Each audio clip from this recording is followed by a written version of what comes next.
moi Sébastien Rennes, je suis responsable d'action pour l'association Toi à moi sur l'antenne d'Angers.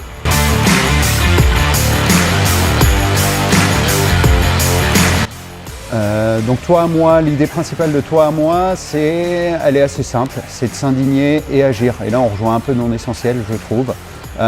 L'idée est née en 2007 par Denis Castin, qui était indigné par cause des sans-abri et qui s'est dit une idée toute bête, plutôt que de ne rien faire, c'est est-ce qu'on ne regrouperait pas des citoyens qui feraient un petit don mensuel tous les mois qui permettrait d'acheter des logements et de loger des sans-abri.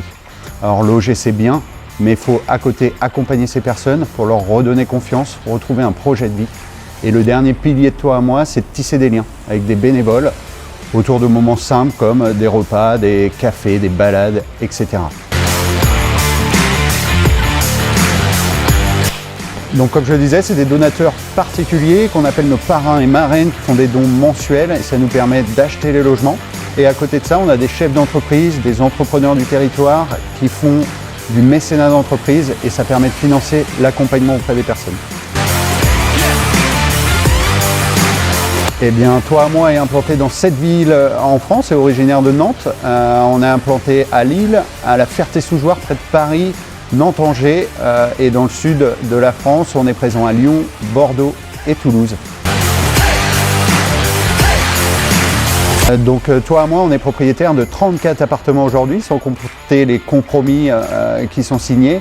Toi à moi a mis 2 ans avant d'acquérir le premier logement, en 2009 du coup, et aujourd'hui on acquiert à peu près 10 logements par an.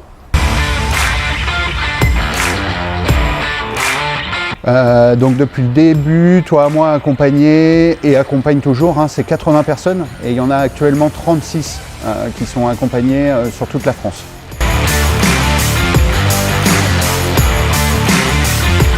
Eh bien tout simplement en donnant, parce que je pense que c'est la première chose que chaque personne peut faire, c'est un petit don mensuel, parce que plus on pourra acheter d'appartements, plus on pourra aider des personnes à sortir de la rue.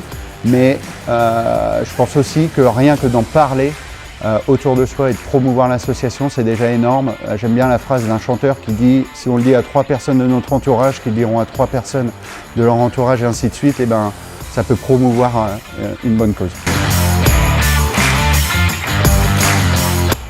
Eh bien en local, du moins je vais parler pour l'antenne d'Angers, c'est de promouvoir. Parce qu'on est implanté depuis 2017, donc depuis seulement 4 ans, et il y a encore énormément à faire. Sur Angers, on a à peu près 98, je crois le dernier chiffre, de donateurs, et je pense que sur une ville comme Angers, on peut faire encore plus. Et puis, on accepte tout type de dons, que ce soit des vêtements, des meubles, de l'électroménager, des livres, etc. On accepte tout, et ça, il faut passer par le formulaire de contact sur notre site internet en cochant Angers. Dans le futur, je peux parler futur proche. L'idée, c'est de doubler les antennes. Aujourd'hui, on est à 7. L'idée, c'est d'arriver à la fin de l'année à 14. Donc, on a des projets dans des villes comme Clermont, Rennes, Marseille, La Roche-sur-Yon. Et l'idée, sur les 5 prochaines années, c'est d'être implanté dans 100 villes. Alors, c'est ultra ambitieux, mais on y croit. Et on espère pouvoir accompagner toujours plus de personnes.